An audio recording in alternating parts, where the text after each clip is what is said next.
All right, so we're looking at page 4 of Unit 8, chemical reactions. The next type of chemical reaction is a word equation. A word equation describes a chemical reaction by using chemical names with the symbols for chemical equations.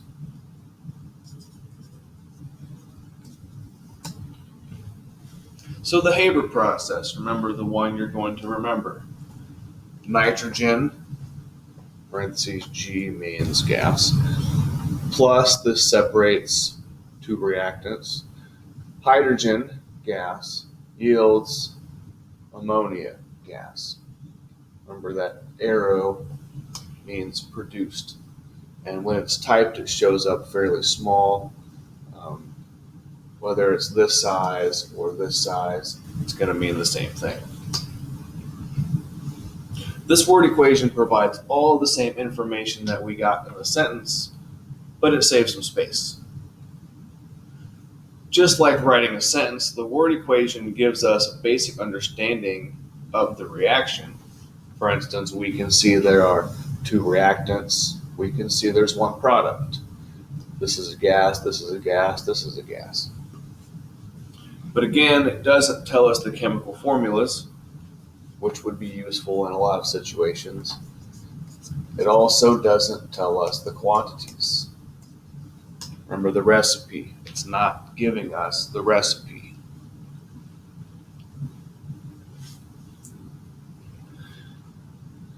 As you can tell, we are slowly progressing from less useful to more useful it was.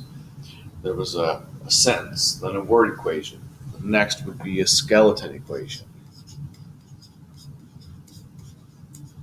This is the type of equation that you'll typically see given to you on a homework or a quiz or a test.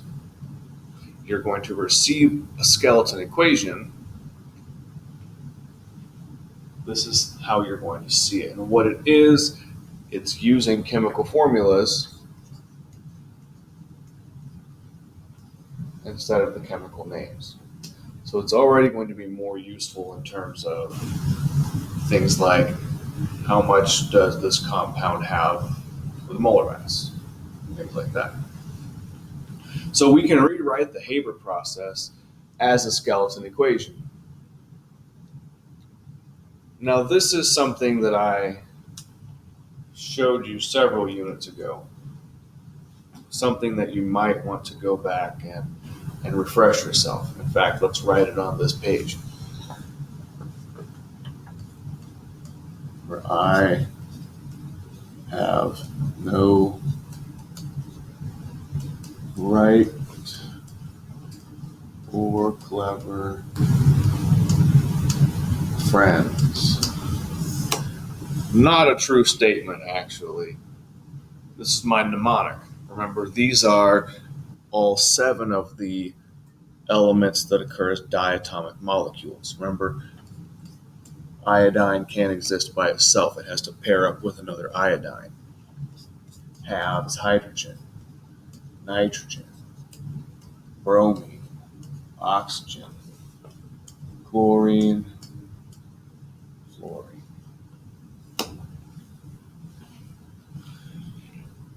So when you're going from a word equation to a skeleton equation, you have to pay attention to something like this.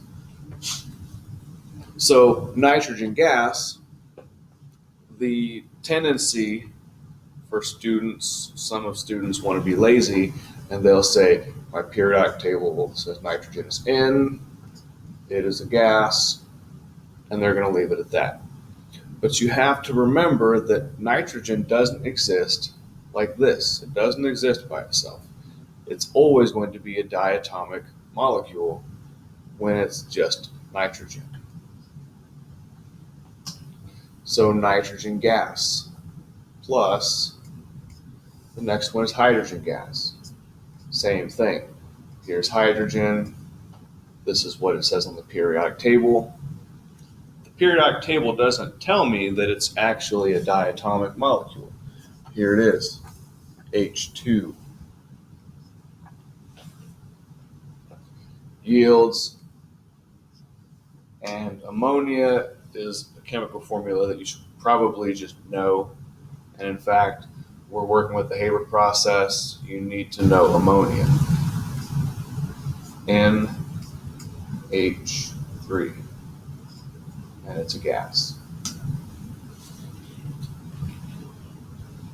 So pay attention to those diatomic molecules. Make sure you don't miss them.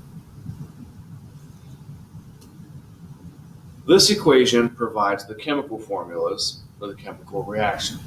We don't have to spend time figuring out the chemical formulas when we are given a skeleton equation.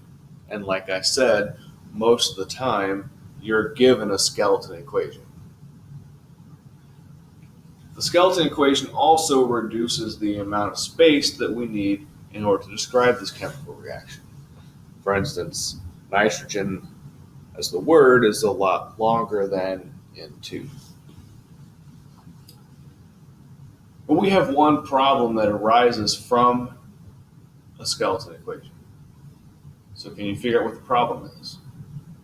Before we move on to the next type, we have to look at an important law.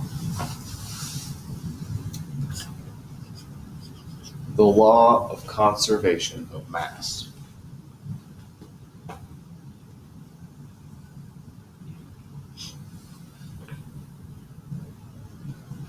The law of conservation of mass states that matter is neither created nor destroyed during a chemical reaction. Mass is conserved. This means that the mass of the reactants and the mass of the products in a chemical reaction must be equal. If you measure the mass of everything you have before the reaction, and then you measure the mass of everything you have after the reaction, they should be the same, according to the law of conservation of mass.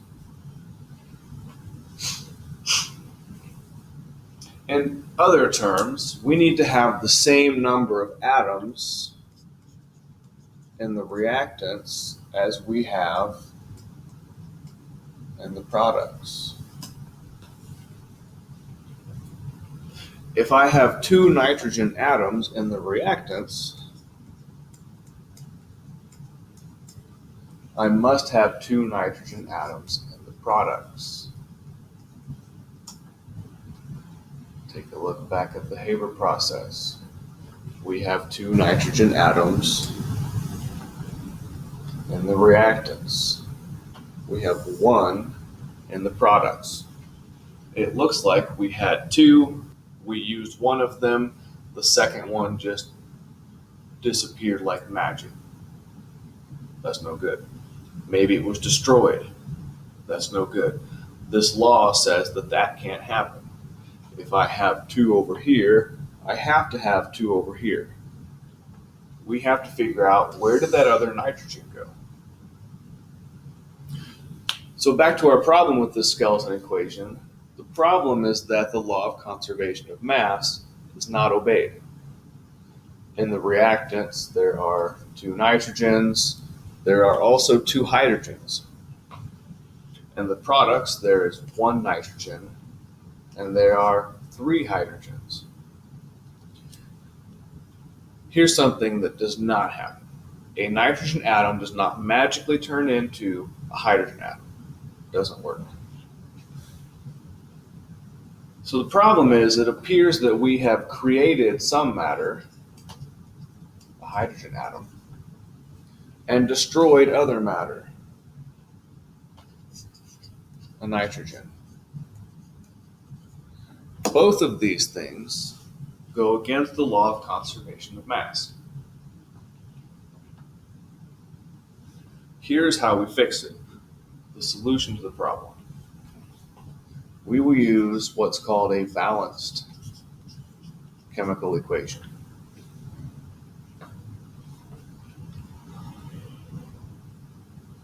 The problem with the skeleton equation is that it doesn't tell you the quantities. Remember the recipe. The recipe is not there. Of all the ways to represent a chemical reaction, the balanced chemical equation is the most important. A balanced chemical equation shows us the chemical formulas written in a ratio that obeys the law of conservation of mass.